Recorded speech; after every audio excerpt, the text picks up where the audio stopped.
नमस्कार दोस्तों, स्वागत है आपका कीस एडू चैनल में। हम आज राष्ट्रीय आय की चर्चा कर रहे थे पिछले कक्षाओं में, उससे आगे चलेंगे और हम आप लोग के सामने जो है ना, आप लोग से ही चैलेंज करते हैं कि मेरा समझाने का ये जो तरीका रहेगा, अगर आप एक बार सीख लीजिएगा ना तो आपसे एग्जाम में प्रश्न नहीं छूटेंगे। This is my challenge. Okay, तो आप बस अपना दिमाग को कंसंट्रेट कीजिएगा और हम जो राष्ट्रीय आय समझा रहे हैं उसको समझिए। आप पहले से क्या सीखे हुए हैं हमको उससे नहीं मतलब है। अगर जो स्टूडेंट जो राष्ट्रीय आय जान रहे हैं, पहले से कुछ सीखे हुए, उसको डिलीट करके पहले वाला चीज को भुला के और मेरे वाला चीज को समझिए।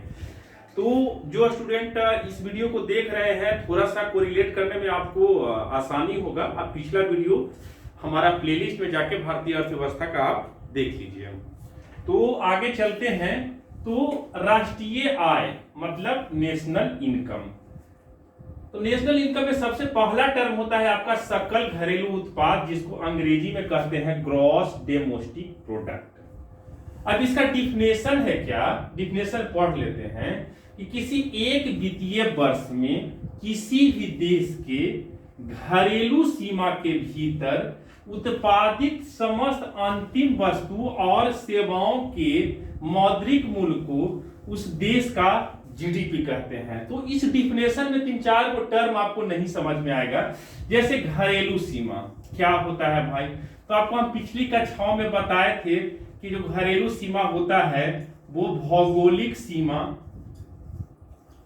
और प्लस 12 नॉटिकल माइल होता है। उसके बाद में आपका अंतिम वस्तु का मतलब यह हुआ कि इस मतलब कोई कंपनी है और अंतिम वस्तु अगर हम बता दिए तो अब उस कंपनी का प्रोडक्शन जो है वस्तु का बंद हो चुका है। सेवाओं के मौद्रिक मूल्य, जैसे देखिए मान लिया जाए कि हम एज ए टीचर हैं, आप लोग को फ्री क्लास दे रहे हैं, अलग बात है। हम कोई इंस्टीट्यूशन में संस्था में पढ़ाते हैं तो हम कार्य करते, पढ़ाने का मतलब सेवा देने का काम करते और इसके बदले हमको पैसा मिलता, तो हमारे सेवा का पैसा मौद्रिक मूल्य हुआ ना। कोई डॉक्टर है, हॉस्पिटल में जाता है इलाज करने के लिए, तो डॉक्टर इलाज कर रहा है मतलब सेवा दे रहा है और उसके बदले उसको पैसा मिल रहा है। इसी तरह से बैंक कर्मचारी हैं, बैंक में कार्य कर रहे हैं, कार्य करने के बदले जो है उनको पैसा दिया जा रहा है। एक चीज और कह रहे हैं, अर्थव्यवस्था में जितना भी लेन देन और जितना भी मोटा मोटी एक आइडिया या कोई भी रैंक वगैरह जो भी जारी किया जाता है ना, सबको मौद्रिक मूल्य में कन्वर्ट करके। मान लिया जाए कि भारत में सोना का उत्पादन जो है 500 केजी हो रहा है और अमेरिका में सोना का उत्पादन जो है 500 केजी हो रहा है, तो भारत ये नहीं बोलेगा वो अपने मतलब बोलचाल की भाषा के लिए या अपने नॉलेज के लिए वो तो बोलेगा कि 500 केजी, लेकिन 500 केजी के कितना मूल्य है वर्तमान में, बोलेगा कि हम इतना मूल्य के सोना का उत्पादन किए। अमेरिका भी यही चीज बोला। मतलब जितना अर्थव्यवस्था में जितना वस्तु का उत्पादन होगा, वस्तु का उत्पादन को भी पैसा से हम देखेंगे। सेवा का उत्पादन हो रहा है या सेवा का जो भी हम फॉर्मेशन कर रहे हैं, किसी को दे रहे हैं, उसको भी हम पैसा के माध्यम से देखेंगे। उसके बाद में जो भी अर्थव्यवस्था में गतिविधि हो रहा है सबको हम मौद्रिक मूल्य से तुलना करेंगे। तो आप घरेलू सीमा का मतलब समझ गए, भौगोलिक सीमा प्लस 12 नॉटिकल माइल, अंतिम वस्तु का मतलब समझ गए, सेवा का मतलब समझ गए। मतलब किसी एक वित्तीय वर्ष में किसी भी देश के घरेलू सीमा के भीतर उत्पादित समस्त अंतिम वस्तु और सेवाओं के मौद्रिक मूल्य को उस देश का जीडीपी कहते हैं। एक चीज और बताते हैं, ये इकोनॉमिक्स ऐसा सब्जेक्ट है ना कि इसका जो भी शब्द दिया हुआ रहता है, शब्द में ही डिफिनेशन छुपा हुआ रहता है। देखिए दिखाते हैं, ये जीडीपी हुआ ना जी, जी से मतलब ग्रॉस हुआ, डी से मतलब आपका डोमेस्टिक हुआ, अब पी से मतलब आपका प्रोडक्ट हुआ। ग्रॉस का मतलब क्या होता है, टोटल मतलब कुल। डी से डोमेस्टिक मतलब क्या हुआ, घरेलू सीमा। अब पी से क्या हुआ, प्रोडक्ट यानी वस्तु और सेवा। तो हम कह सकते हैं इससे भी कि किसी भी ये कुल घरेलू सीमा के अंदर उत्पादित वस्तु और सेवाओं के मौद्रिक मूल्य जो है क्या हो गया, जीडीपी हो गया। अब थोड़ा सा और आपको कंफ्यूजन होगा जो आगे दूर होगा। अब आगे देखते हैं, सकल राष्ट्रीय उत्पाद ग्रॉस नेशनल प्रोडक्ट। तो किसी एक वित्तीय वर्ष में एक वित्तीय वर्ष का मतलब ये हुआ ना कि एक साल ले लीजिए, चाहे 17 से 18 तक ले लीजिए, 18 से 19 तक ले लीजिए, नहीं देखते हैं बजट है जो निकलता है 2020-21, आर्थिक समीक्षा निकलता है 19-20, 17-18। उसी तरह से किसी एक वित्तीय वर्ष में किसी देश की अर्थव्यवस्था में अपने नागरिकों द्वारा, ठीक है, मतलब देश के नागरिक जो चीज का उत्पादन कर रहा है अपने नागरिकों द्वारा उत्पादित समस्त अंतिम वस्तु और सेवाओं के मौद्रिक मूल्य को उस देश का जीएनपी कहते हैं। यहां पे क्या वो बोला कि किसी देश के अपने नागरिकों द्वारा। तो अच्छा ये बताइए, भारत के मान लीजिए कि हम जीएनपी निकाल रहे हैं, तो भारत के नागरिकों के द्वारा मतलब अपने नागरिकों द्वारा मतलब भारत के नागरिकों के द्वारा, तो भारत के नागरिक अमेरिका में भी है, जापान में भी है, चीन में भी है। तब भारत के नागरिक अमेरिका में कमा रहा है तो भारत का जीएनपी है, चीन में कमा रहा है तो भारत का जीएनपी है। नहीं समझे? ये भी आप कह सकते हैं, तो ये बताइए सर कि अमेरिका के आदमी भारत में भी तो कमा रहा है, एप्पल है, उसके बाद माइक्रोसॉफ्ट है, तो अमेरिकन कंपनी है, अब भारत में कमा रहा है, तो जी भारत में अगर कमा रहा है अमेरिका के आदमी तो वो अमेरिका के लिए जीएनपी है। और भारत के लिए क्या है? क्योंकि भारत के भौगोलिक सीमा में कमा रहा है इसलिए वो भारत के लिए जीडीपी है। तो किसी एक वित्तीय वर्ष में किसी देश की अर्थव्यवस्था में अपने नागरिकों के द्वारा उत्पादित समस्त अंतिम वस्तु और सेवाओं के मौद्रिक मूल्य को उस देश का जीएनपी कहते हैं। अब देखिए डिफिनेशन कैसे छुपा हुआ है। जी से हुआ ग्रॉस, एन से हुआ नेशनल और पी से हुआ प्रोडक्ट, यानी ग्रॉस माने कुल, नेशनल मतलब राष्ट्रीय। अब एक बात बताइए, हम भारत के आदमी हैं, अमेरिका में चल जाएंगे तो अमेरिका के हो जाएंगे, भारतीय के रहेंगे ना। तो अगर हम अच्छा वहां जाएंगे तो हम कहेंगे आप किस देश के नागरिक हैं, तो बोले भारत के नागरिक हैं। तो नेशनल मतलब राष्ट्रीय, और राष्ट्रीय का मतलब क्या हुआ कि वो हम जो है अपने देश में रहें चाहे दूसरा देश में रहें। ठीक है, अब इस चीज को समझिए। जैसे मान लिया जाए कि ये जो है आपका भारत हो गया, ठीक है, और ये जो है आपका अमेरिका हो गया, ठीक है। तो भारत के जो आदमी है उसको हम स्टार से डिनोट करते हैं और अमेरिका का जो आदमी है उसको हैश से डिनोट करते हैं। तो 1 star, 2 star, 3 star, 4 star, 5 star और 3 को दे देते हैं हैच, ठीक है। इसमें दे देते हैं 5 को हैच, 2, 3, 4, 5 और 3 को स्टार दे देते हैं, ठीक है। मतलब स्टार वाला जो चीज है क्या दिखा रहा है कि भारत के आदमी है जो कहां है, अमेरिका में है। और इसमें हैच वाला है जो क्या दिखाई दे रहा है कि भारत में जो है अमेरिका के आदमी है। तो ये जो स्टार है ना, वो मान लीजिए कि मकान बना के किराया पर लगाए हुए हैं, मकान बना के किराया पर लगाए हुए हैं, ठीक है। और ये भी जो हैच वाला है ये भी मकान बना के किराया पर लगाए हुए हैं, ठीक है। समझिए इस चीज को। तो अब देखिए कि भारत के संदर्भ में अगर हम कहेंगे, भारत के संदर्भ में अगर हम कहेंगे तो यहां पर भारत का हैच के गो है, 1, 2, 3 हैच और स्टार के गो है 1, 2, 3, 4, 5, यानी आपका स्टार हो गया 5 गो, ठीक है। तो अब देखिए हमारा जीडीपी का डिफिनेशन क्या कहता था कि एक निश्चित भौगोलिक सीमा में, तो ये किसका भौगोलिक सीमा है, भारत का भौगोलिक सीमा है। अब भारत के आदमी भारत में कमा रहा है और उसके साथ जो है अमेरिका के भी जो आदमी है वो यहां कमा रहा है, यानी भारत के आदमी तो कमा ही रहा है भारत में, अमेरिका के भी कमा रहा है। तो चूंकि भारत का भौगोलिक सीमा है इसीलिए ये 5 और 3 8 जो है भारत का क्या हो जाएगा, जीडीपी हो जाएगा। नहीं समझे? ये भारत का क्या हो जाएगा, जीडीपी हो जाएगा। और ये जो हैच है वो अमेरिका का जीएनपी हो जाएगा। ठीक है। अब उसी तरह से इसमें अगर हम लेते हैं कि ये जो पूरा एक निश्चित सीमा है, मतलब एक एक दो तीन चार पांच, पांच को जो हैच हो गया अमेरिका में, और स्टार जो हो गया आपका 3 गो, ये दोनों जो है आपका अमेरिका का क्या हो गया, अमेरिका का जो है जीडीपी हो गया। अब भारत का ये जो स्टार 3 गो है, अगर हम भारत के संदर्भ में देखेंगे तो ये है तो अमेरिका में, लेकिन क्योंकि भारत के आदमी कर रहा है तो भारत के लिए जो है ये जीएनपी हो जाएगा। ठीक है।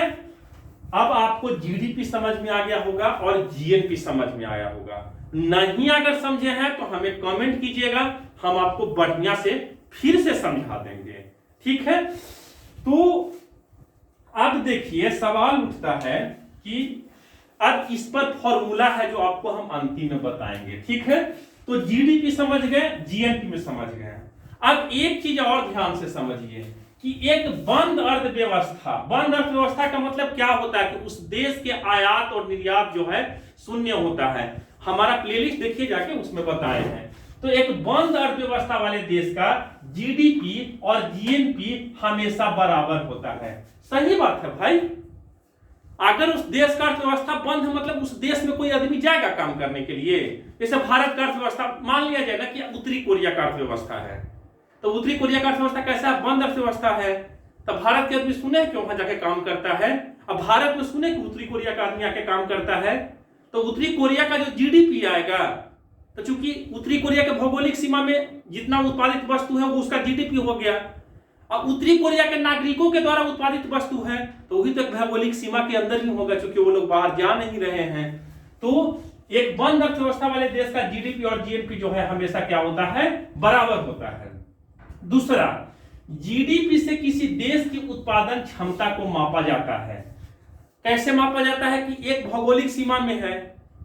एक जीडीपी का मतलब होता है कि एक भौगोलिक सीमा मतलब एक देश में उत्पादित समस्त वस्तु, चाहे उस देश के नागरिक कर रहा हो चाहे विदेशी कर रहा हो, तथा जीएनपी से उस देश के नागरिक की उत्पादन क्षमता के पता चलता है।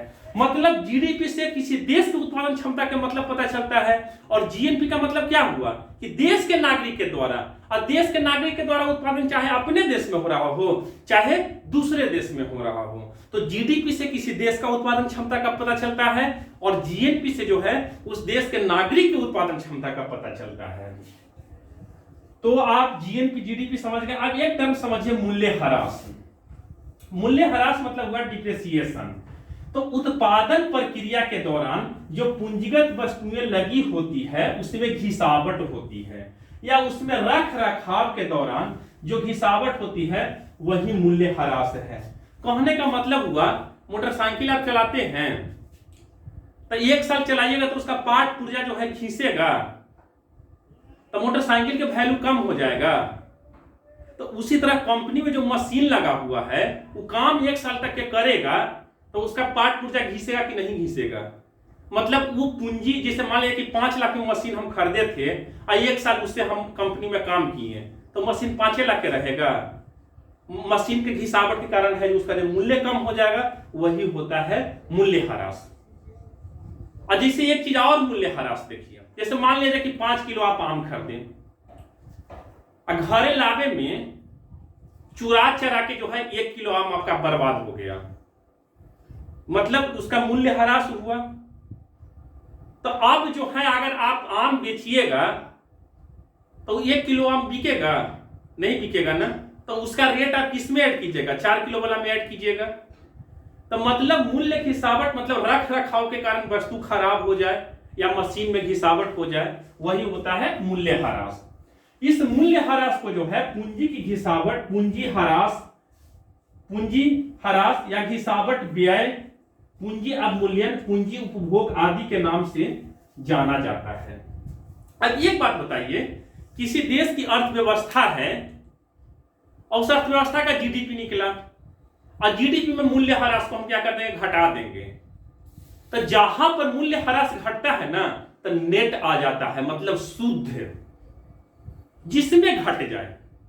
मूल्यह्रास अगर हम मान लिया जाए कि अब ये यहां से आप इस चीज को देखिए कि मान लिया जाए कि जीडीपी है और इसमें जो है हम मूल्य ह्रास को घटा दिए,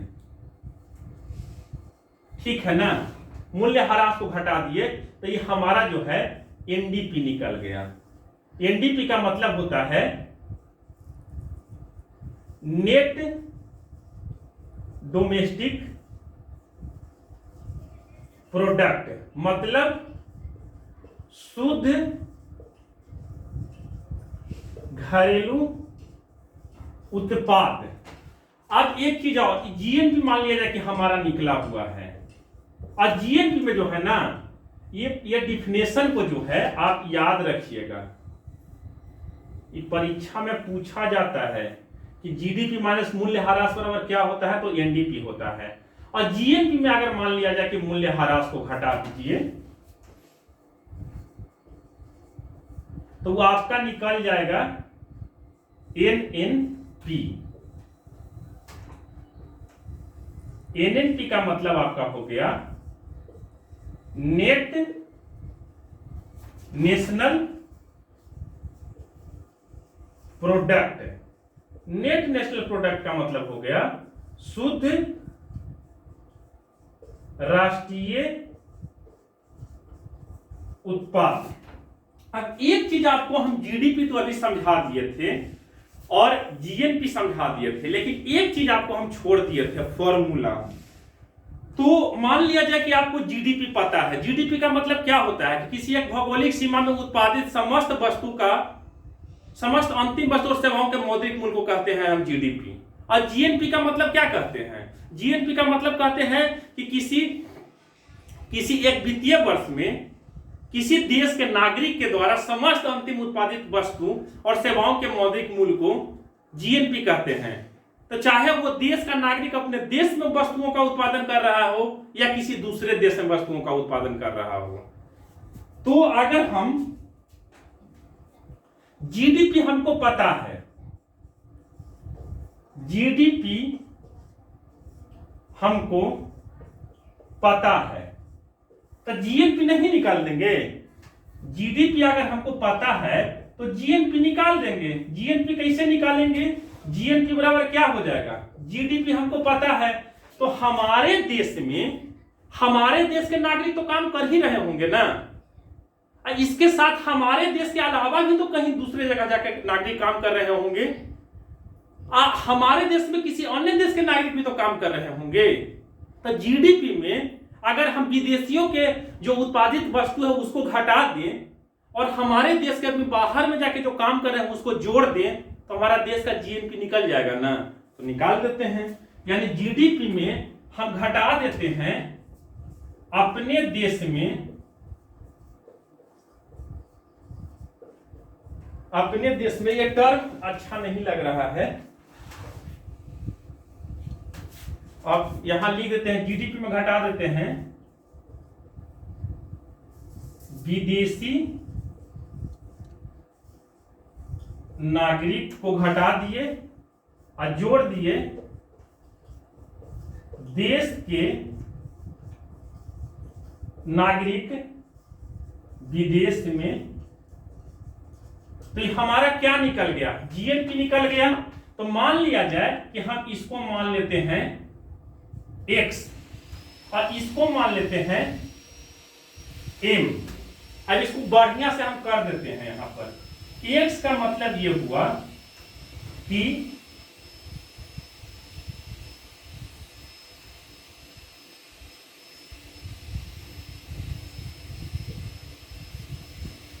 विदेशी नागरिक, और m का मतलब हो गया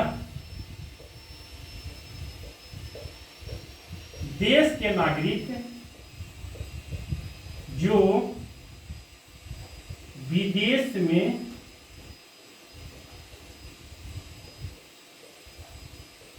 उत्पादन कर रहे हैं। तो देश के नागरिक विदेश में उत्पादन कर रहे हो तो मतलब क्या हुआ? अगर हम फिर से देखें तो जीएनपी बराबर क्या हो जाएगा? जीडीपी अब विदेश के नागरिक हमारे देश में कमा रहे हैं तो हमारे देश के पैसा नहीं ना हुआ, वो हमारा राष्ट्रीय नहीं ना हुआ, तो उसको हम घटा दिए, -x है। अब विदेश के नागरिक जो हमारे देश के नागरिक है जो बाहर में भी जाके कमा रहा है तो उसको क्या कर दिए, ऐड कर दिए। और जहां जो है x और m